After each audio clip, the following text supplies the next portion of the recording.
नमस्कार, मी राहुल कुलकर्णी एनडीटीव्ही मध्ये तुमचं स्वागत आहे। आणि हे जे विश्लेषणात्मक व्हिडिओ आहे ते पाहण्यासाठी तुम्ही आमचं जे यूट्यूब चॅनल आहे त्याला सबस्क्राइब करा, बेल आयकॉन दाबा, कारण त्यामुळे तुम्हाला हे नवीन अपडेट्स मिळतील। उद्धव ठाकरे हे हार्ड बार्गेनर आहेत आणि त्यांच्या बार्गेनिंग मध्ये ते प्रसंगी श्री संजय राऊत यांना पुढे करतात। ती जी अशी भाषा असते की ज्यामुळे नाना पटोले यांना काँग्रेसच्या हायकमांडला बाजूला करावं लागतं, त्याऐवजी बाळासाहेब थोरात येतात आणि बाळासाहेब थोरात आल्यानंतर संजय राऊतांच्या ऐवजी अनिल देसाई यांना रिप्लेस केलं जातं। आणि आता नवीन फॉर्म्युला येतो की शिवसेना, उद्धव ठाकरे आणि राष्ट्रवादी काँग्रेस यांच्यामध्ये 85-85चं गणित ठरलंय। अर्थात ते गणित 255 जागांचं होतं। आता ती संयुक्त प्रेस कॉन्फरन्स झाली, त्याच्यातनं पूर्वी ज्या 95-95च्या फॉर्म्युल्याबद्दल तिन्ही पक्षाचे नेते बोलत होते। इंटरेस्टिंगली जेव्हा मी पृथ्वीराज चव्हाण यांची मुलाखत केली तेव्हा पहिल्यांदा काँग्रेस नेतृत्वानं, महाराष्ट्रातल्या स्थानिक नेतृत्वाने असा काही आमचा फॉर्म्युलाच ठरलेला नव्हता असं सांगायला सुरुवात केली। आता माझ्या हातामध्ये ती यादी आहे, त्या यादीचं मी विश्लेषण करणार आहे।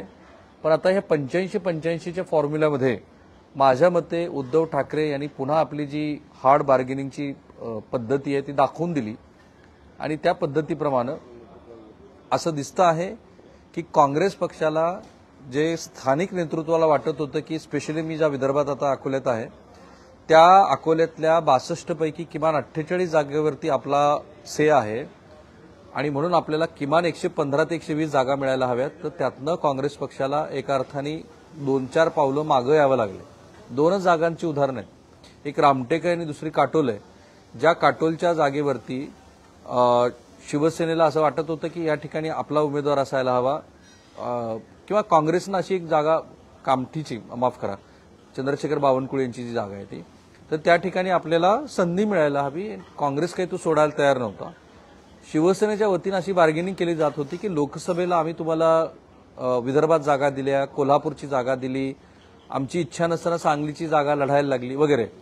पण काँग्रेसचे महाराष्ट्रातले नेते की ज्यांना असं वाटत होतं की आपण किमान 115-120 जागा लढल्या तर मुख्यमंत्री पदाची संधी आहे आणि त्यामुळे हा जागांचा तिढा सुटत नव्हता। उद्या गुरुपुष्यामृत आहे आणि त्यामुळे हा सुवर्ण योग साधावा आणि आपल्याला हे तीनही पक्ष एकत्रित आहेत असा महाराष्ट्रात मेसेज जावा, म्हणून शेवटी 85-85 वरती या तिन्ही पक्षाचं एकमत झालं आणि मग उर्वरित जागांचा तिढा अजून काही सुटलेला नाही असं म्हणतात की हा पुन्हा तिढा काँग्रेसच्या हायकमांडकडे जाईल आणि उद्धव ठाकरे हे आणखी वाढीव जागा घेतील।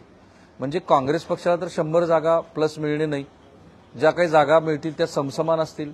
एका अर्थाने शरद पवार यांच्या गटाला ही एक लॉटरीच लागलेली आहे, कारण त्यांचं महाराष्ट्रातलं जे बळ आहे ते कधीही 55-60च्या पुढे गेलेलं नाही। म्हणजे 1999ला राष्ट्रवादी काँग्रेसची स्थापना झाल्यापासून आत्तापर्यंत शरद पवारांचा जो काही महाराष्ट्रातल्या राजकारणातला वाटा आहे, अगदी पोलोदचा प्रयोग झाला त्याच्यानंतर पण जी समाजवादी काँग्रेस आली तेव्हाही आपण बघितलं की ते 55-60च्या पुढे बळ गेलेलं नाही। अशा पवारांच्या पक्षाला 85+ जागा मिळतील, मग मित्र पक्षांना पण काही जागा मिळणार आहेत। त्यामुळे या क्षणाला तरी उद्धव ठाकरे यांनी ही लढाई जिंकलेली आहे। काँग्रेसच्या स्थानिक नेतृत्वाला 2-4 पावलं मागे यावे लागली आणि याचा परिणाम महाराष्ट्रात जेव्हा प्रत्यक्षात निवडणुका होतील तेव्हा मुख्यमंत्री पदाबद्दल निश्चितपणे होणार आहे। आता ही यादी माझ्या हातात आहे, या यादीमध्ये काही चुका आहेत असं स्वतःच संजय राऊत यांनी घोषित केलेलं आहे। माझ्या मते ही पण एक बार्गेनिंगची खेळी आहे। चुका कशा असू शकतात? विधानसभेच्या उमेदवाराची तुम्ही घोषणा करताय आणि त्यावेळेला त्या चुका आहेत। एका अर्थाने अशा पद्धतीची यादी घोषित करून काँग्रेसवरती हा दबाव वाढवण्याचा प्रयत्न होता।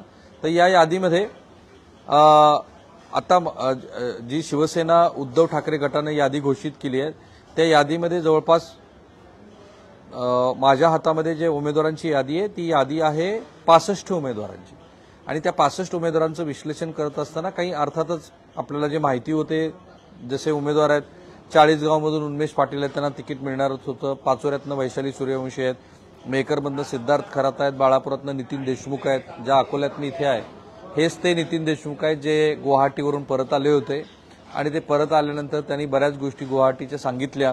तर त्या नितीन देशमुखांना तिकीट मिळाले। अकोला पूर्वमधून गोपाल दातकर यांना संधी मिळालेली आहे, बडनेरातनं सुनील खराटे यांना संधी मिळाली आहे, लोहातनं एकनाथ पवार यांना संधी मिळाली आहे, कळमनुरीतनं अपेक्षेप्रमाणे डॉक्टर संतोष टारफेंना संधी मिळाली आहे, परभणीतनं राहुल पाटील, जरी त्यांचं आणि बंडू जाधवांचं जमत नसलं तरी राहुल पाटील यांना कायम संधी मिळते, तिथे त्यांना संधी मिळाली आहे. गंगाखेडमधनं विशाल कदम यांना संधी मिळाली आहे. इंटरेस्टिंग आहे ते संभाजीनगर मध्य, कारण किशनचंद तनवानी आणि तिथे जी लढत होईल ती आता मुख्यत्वे संभाजीनगरमध्ये ज्या लढती होणार आहेत त्या एकनाथ शिंदे यांची शिवसेना विरुद्ध उद्धव ठाकरे यांची शिवसेना. इथे राजू शिंदेला त्यांनी संजय शिरसाटांच्या विरोधात उतरवलंय आणि प्रदीप जयस्वालांच्या विरोधामध्ये किशनचंद तनवानी, आणि हा गड राहिलेला आहे. शिवसेनेचा ठाण्यानंतर सर्वाधिक प्रेझेन्स जो असतो तो संभाजीनगरमध्ये आहे. तिथं ती तशी लढत होणार आहे. निफाडमध्ये अनिल कदम असतील, नाशिक मध्यमध्ये वसंत गीते की जे मनसे व्हाया मनसे करून पुन्हा शिवसेनेमध्ये परत आले. नाशिक पश्चिममध्ये सुधाकर बडगुजर आहेत, पालघरमध्ये जयंत दुबाळ आहेत, बोईसरमध्ये डॉक्टर विश्वास वाळवी आहेत. शिवसेनेच्या ह्या यादीमध्ये पण जे इतर राजकीय पक्षांनी केलंय की आपले जे स्टँडिंग आमदार आहेत त्यांना सगळ्यांना संधी दिलेली आहे, कुठेही फार चेंज नाहीये. भिवंडी ग्रामीणमधून महादेव घाटळ आहेत, अंबरनाथमधून राजेश वानखेडे आहेत, डोंबिवलीतून दीपेश म्हात्रे आहेत, कल्याण ग्रामीणमधून सुभाष भोईर आहेत, ओवळा माजिवाड्यातनं नरेश मनेरे आहेत, कोपरी पाच पाकडीतनं केदार दिघे आहेत. केदार दिघे विरुद्ध एकनाथ शिंदे अशी लढत असणार आहे. दिघेंचे ते स्वतः वारसदार आहेत, त्यामुळे ही लढत सुद्धा इंटरेस्टिंग होईल. एकनाथ शिंदे यांना आपल्याच मतदारसंघात कसं अडवता येईल या दृष्टीनं हा प्रयत्न केलाय. ठाण्यातनं राजन विचारे ज्यांनी लोकसभेची निवडणूक लढलेली होती ते पराभूत झाले, त्यांना संधी दिली. एरोलीतनं MK मडवी आहेत, मागाठणेतनं उमेश पाटेकर आहेत, भांडू पश्चिममधून रमेश कोरगावकर आहेत, दिंडोशीमधून सुनील प्रभू आहेत जे नेहमीचेच उमेदवार असतात, अंधेरी पूर्वमधून ऋतुजा लटके आहेत. ऋतुजा लटके यांना पुन्हा दुसऱ्यांदा पोटनिवडणुकीमध्ये ऋतुजा लटके या विजयी झाल्या होत्या, त्यांनाच पुन्हा संधी दिलेली आहे. चेंबूरमधून प्रकाश फार्तपेकर आहेत, कुर्ल्यातनं प्रवीण मोरजकर आहेत, माहीमधून महेश सावंत आहेत. ठाकरे घराण्यातले पुढची जी पिढी येणार आहे त्या पिढीच्या विरोधामध्ये उबाटाकडनं उमेदवार दिला जाणार की नाही अशी चर्चा होती, पण त्या ठिकाणी सुद्धा संधी अमित ठाकरे यांच्या विरोधामध्ये उबाटाने उमेदवार द्यायचं ठरवलंय, तसा तो दिलाय. वरुण सरदेसाई हे अजून एक ठाकरे कुटुंबाशी निगडीत असलेलं नाव, त्यांना संधी दिली आहे. वरळीतनं आदित्य ठाकरे लढतायत, कर्जतमधून नितीन सावंत लढतायत, महाडमधून स्नेहल जगताप, भरत शेठ गोगावले यांच्या विरोधामध्ये माजी आमदारांची कन्या असलेल्या स्नेहल जगताप यांना तिकीट दिलेलं आहे आणि ती लढत इंटरेस्टिंग असेल. नेवासातनं शंकरराव गडाख आहेत. शंकरराव गडाख हे सहयोगी होते, ते उद्धव ठाकरे यांच्या सरकारमध्ये मंत्री होते. त्यांनी आता थेट उद्धव ठाकरे यांच्या पक्षातलं जे मशाल चिन्ह आहे ते आपल्या हातात घेतले. गेवराईमध्ये बदामराव पंडित आहेत, धाराशिवमधून कैलास पाटलांना संधी मिळणारच होती. परंड्यातनं राहुल ज्ञानेश्वर पाटील, म्हणजे ज्ञानेश्वर पाटील ज्यांचं आत्ताच दुर्दैवी निधन झालं, जे माजी आमदार होते शिवसेनेचे, त्यांच्या चिरंजीवाला तिकीट दिले आणि तिथे तानाजी सावंत विरुद्ध राहुल ज्ञानेश्वर पाटील अशी लढत असेल. बघा, ज्या काही मतदारसंघामध्ये शिवसेनेनं आपले उमेदवार जाहीर करण्याची घाई केली आहे त्यातला हा एक मतदारसंघ आहे.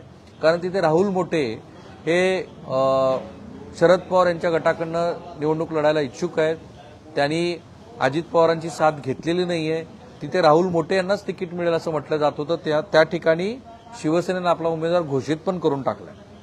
बार्शीमधून दिलीप सोपल आहेत. मागच्या वेळेला दिलीप सोपलांनी तीच निवडणूक लढली होती. यावेळेला दिलीप सोपल यांच्या घरी शरद पवार गेलेले आहेत. तिथे राजा राऊत, राजेंद्र राऊत विरुद्ध शिवसेनेचे दिलीप सोपल अशी लढत असणार आहे. सांगोल्यामधून पुन्हा एक घाई केली आहे शिवसेनेनं, कारण ती पारंपरिक शेकापची जागा आहे. तिथे गणपतराव देशमुख हे 9 वेळेला निवडून आलेले होते आणि आता तिथे जे दोन बंधूतली लढाई आहे, बाबासाहेब देशमुख आणि त्यांचे दुसरे बंधू, तर इथे कौल जो दिला होता शरद पवारांनी तो बाबासाहेब देशमुखांच्या विरोधात बाजूने दिला होता. पण इथे शिवसेनेनं आपला उमेदवार घोषित करून टाकलाय.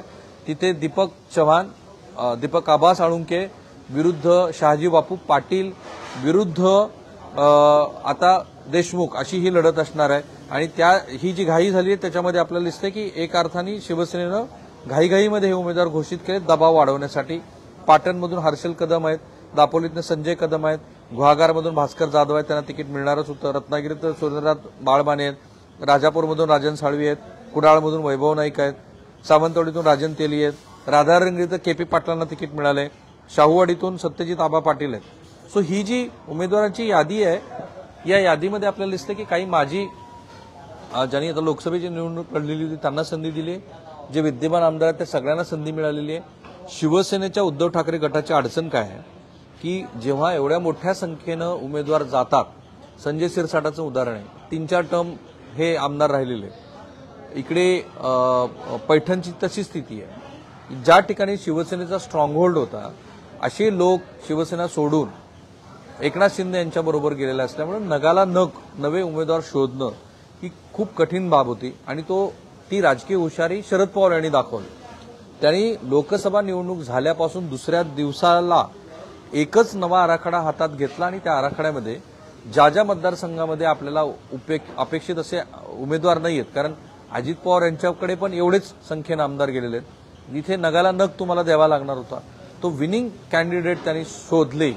जसे तुमचे इंदापूरचे कॅन्डिडेट आहेत, जसे समरजित सिंग घाटगे आहेत किंवा अनेक असे उमेदवार आहेत की जे शरद पवारांनी शोधले आणि ते आपल्याकडे घेतले आणि त्या उमेदवारांना निवडून उमेदवारी द्यायचं ठरवलं।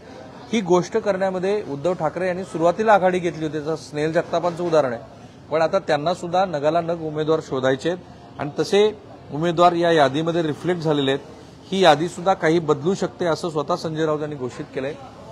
त्यामुळे लगोलग आम्ही ह्या यादीचं विश्लेषण केलं, पण माझ्या मते 85-85-85 हा जो काही फॉर्म्युला आहे याच्यात उद्धव ठाकरे यांनी निश्चितपणे आघाडी घेतली आहे। आणि तेव्हा की जेव्हा लोकसभेला उद्धव ठाकरे यांना फारसं यश जो स्ट्राईक रेटच्या मानाने आपण विचार केला तर मिळालेलं नव्हतं। पुन्हा एकदा उद्धव ठाकरे यांना जर या विधानसभेमध्ये जे संख्याबळ त्यांना अपेक्षित आहे, कारण ह्या 45 या आकड्यावरती मी नंतरच्या व्हिडिओमध्ये बोलणार आहे, कारण 45 आणि उद्धव ठाकरे यांची शिवसेना याचं एक मोठं सख्य आहे, ते आपण नंतरच्या भागामध्ये बोलू। पण आता जो 2 महत्त्वाच्या राजकीय घडामोडी आहेत त्याचं विश्लेषण केलं। तुम्हाला आमचे हे जे विश्लेषणात्मक व्हिडिओ आहेत ते कसे वाटतात ते तुम्ही जरूर कळवा, कारण लाखोच्या संख्येने तुम्ही बघत आहात। पण महत्त्वाचं काय तर तुम्ही कमेंट बॉक्समध्ये कमेंट्स करा की कुठल्या विषयाचं तुम्हाला विश्लेषण बघायचं आहे। तुर्तास थांबूया। पुन्हा एकदा आमचं यूट्यूब चॅनल, सर्व सोशल मीडिया प्लॅटफॉर्म जे आहेत त्यांना सबस्क्राईब करायला लागा, बेल आयकॉन दाबा। थांबूया।